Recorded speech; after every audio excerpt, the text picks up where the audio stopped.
Welcome back جی. میں آتا ہوں جناب اپنا فیصل سوالیات کی طرف. فیصل سوالیات صاحب، یہ بیان تو میرا ہے جو میں دے رہا ہوں، پھر ایک بیان جو آپ لوگوں کا ہے پوری پی ڈی ایم کا وہ رکھوں گا، پھر ایک سوال رکھوں گا. جو میں سوال اٹھا رہا ہوں وہ یہ ہوتا ہے کہ وزیر اعظم جو ہے سر وہ بہت ہی اہم عہدہ ہوتا ہے. ایک سیاسی لیڈر کچھ بھی کر سکتا ہے، لیکن جب وہ وزیر اعظم بنتا ہے تو پھر اس کو اس منصب کو لے کے چلنا پڑتا ہے، اور بدترین اپنے دشمنوں کو بھی، اپوزیشن کو بھی ساتھ ملا کے چلتا ہے. اور بڑا سنجیدہ آدمی ہوتا ہے وزیر اعظم. اس جگہ پہ جانے کے بعد تو سنجیدہ ہو جانا چاہیے.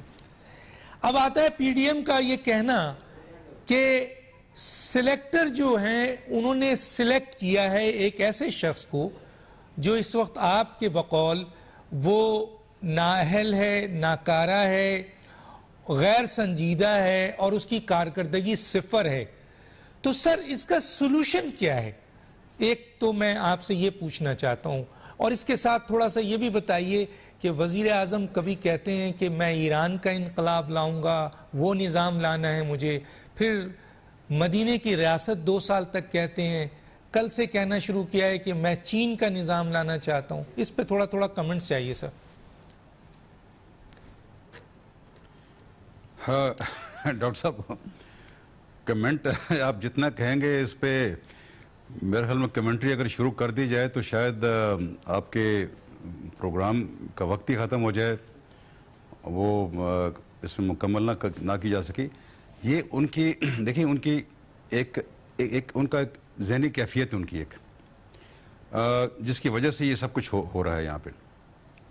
آج میں یہ یو ایس الیکشنز ہو رہے ہیں، اس کی میں کوریج دیکھ رہا تھا ایک باہر کے ٹی وی چینل پہ. اس پہ جو بائیڈن جو ایک ان کے امیدوار ہیں، ان کی ایک سپیچ تھی جو انہوں نے رات کو کی وہیں پہ. انہوں نے ایک بات کہی بڑی کلیئرلی. انہوں نے کہا جی کہ میں الیکشن اگر جیت گیا، پتہ نہیں کس نے جیتنا ہے الیکشن، انہوں نے کہا اگر میں جیت گیا الیکشن، حالانکہ بڑا کلوز الیکشن ہے، تو انہوں نے کہا جی اس سے قطع تعلق کہ مجھے جن امریکیوں نے ووٹ نہیں بھی دیا، میں سارے امریکہ کا پریزیڈنٹ ہوں گا. یہ نہیں کہ میں صرف ان کا صدر ہوں گا جنہوں نے مجھے ووٹ دیا ہے، یا ان کے ساتھ میں ہوں گا جو میرے ساتھ کھڑے رہے ہیں. میں سارے امریکہ کا پریزیڈنٹ بنوں گا اگر میں جیت گیا. پورے دنیا میں جہاں بھی یہ نظام ہمارا جو الیکٹیو نظام ہے، چاہے وہ پارلیمانی جمہوری نظام ہو یا وہ صدارتی نظام ہو جو الیکشن کے ذریعہ آتا ہو، ہر جگہ پہ یہ چیز رائج ہے.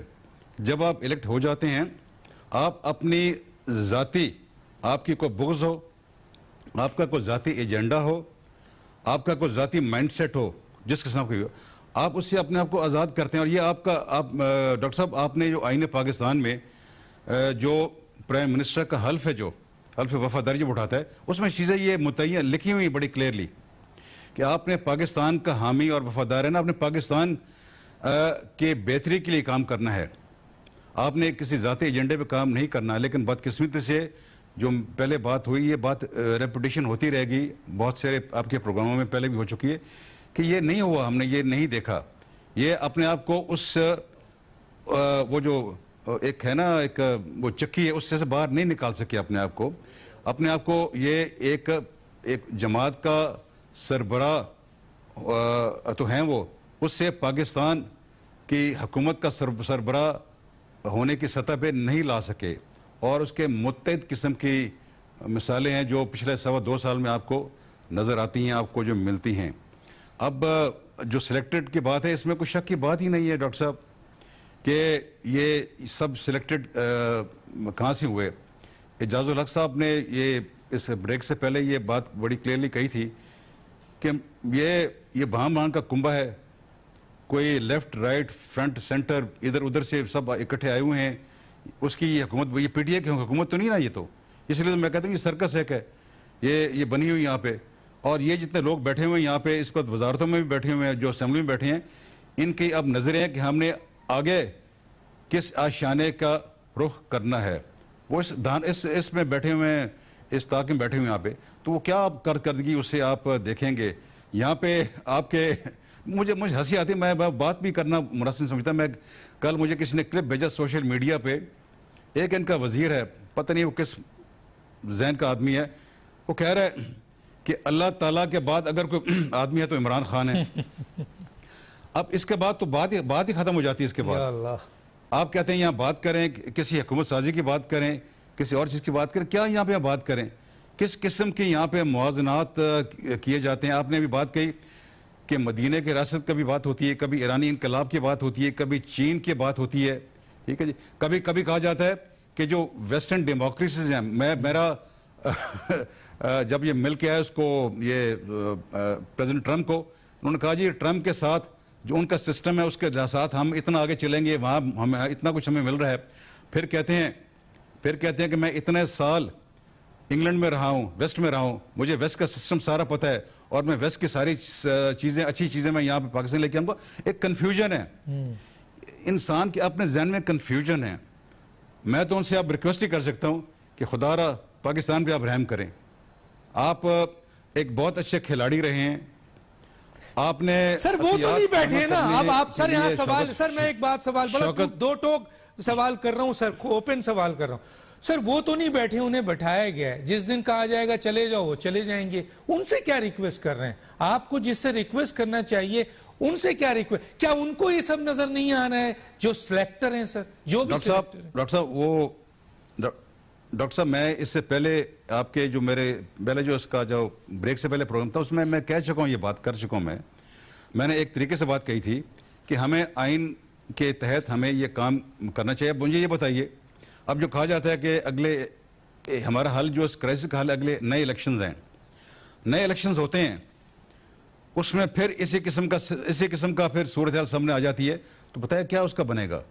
اس لیے یہ انتہائی ضروری ہے ڈاکٹر صاحب, انتہائی ضروری ہے, انتہائی اہم ہے کہ جو ہمارے سلیکٹرز ہیں ان کو یہ باور ہو جانا چاہیے اب تک کہ انہوں نے یہ جو کام کیا ہے, یہ اس کے کتنے پوری قوم کو اس کے منفی نتائج بھگتنا پڑ رہے ہیں. اور ڈاکٹر صاحب سب سے بڑھ کر میں خود اس کا نشانہ بناؤں, آپ سے زیادہ کون جانتا ہے, میرے ساتھ الیکشن میں جو کچھ ہوا, میرے ساتھ ری کاؤنٹنگ میں جو کچھ ہوا, اور اس کے بعد جو کچھ ہوا, تو میں اس سے زیادہ دیکھیں نا, وہ کہتے ہیں چیریٹی بگنز ایٹ ہوم.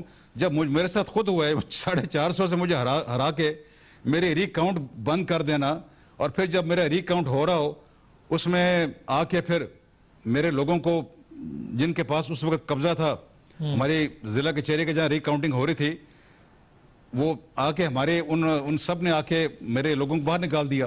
اب میں دیکھیں, ہم تو ان کو صرف ریکویسٹ کر سکتے ہیں کہ خدا را پاکستان پہ آپ رحم کریں. یہاں پہ ہمارا صحیح معنوں میں جو ایک جمہوری پارلیمانی نظام کے تحت الیکشنز جو ہونے چاہیے, ون مین ون ووٹ, ہر انسان کو آزادی ہونی چاہیے کہ جا کے ووٹ ڈالے, اور پھر اس کو یہ یقین ہونا چاہیے کہ اس کا وہ ووٹ کاؤنٹ کرے گا. ٹھیک ہے یہ نہ ہو کہ وہ جس طرح وہ پرانی, ڈاکٹر صاحب وہ ہم مثال دیتے ہیں, وہ آئی تھنک لینن کی مثال ہے یا اسٹالن کی, جس نے کہا تھا کہ جو لوگ ووٹ ڈالتے ہیں وہ کاؤنٹ نہیں کرتے, جو اصل میں جو ووٹ کاؤنٹ کر رہے ہوتے ہیں وہ کاؤنٹ کرتے ہیں. اگر یہ صورتحال ہونی ہے تو پھر تو ہم اسی دلدل میں پھنسے رہیں گے, پھر تو ہم اس دلدل سے باہر نہیں نکل سکیں, پھر ہم اور ڈوبتے جائیں گے. اور ایک آخری بات میں یہاں پہ ڈاکٹر صاحب یہ کہنا چاہوں گا کہ آج جو ہماری صورتحال بنی, ابھی آپ نے اعجاز الحق صاحب نے ایک بیانیہ کا بات بھی کی تھی, پھر آپ نے بھی اس بیانیہ کی بات کی, ایک سیاسی جماعت کے سربراہ نے تقریر میں بات کی. یہ کیوں صورتحال بنی آج اس بیانیہ کی, اس نہج پہ یہ بات آج تک پاکستان کی 72 سالہ تاریخ میں آج تک کبھی ایسی بات نہیں ہوئی. یہ کیوں بات ہوئی ہے, کیوں اس حد تک یہ بات کو آگے کھینچا گیا اور اتنا لوگوں کو تنگ کر دیا گیا. یعنی وہ جو گلی ہوتی ہے نا, جب تک آپ راستہ دیتے رہتے ہیں تو لوگ اپنا راستہ کچھ نہ کچھ لیتے رہتے ہیں. ٹھیک ہے سر, ٹھیک ہے, جب آپ گلیاں دروازے سب بند کر دیں گے تو چیخیں کہاں جائیں گے وہ. ٹھیک ہے سر, ٹھیک ہے, مجھے ایک پہ جانا ہے سر. بریک کے بعد میں آتا ہوں اعجاز الحق صاحب کی طرف. ایک چھوٹا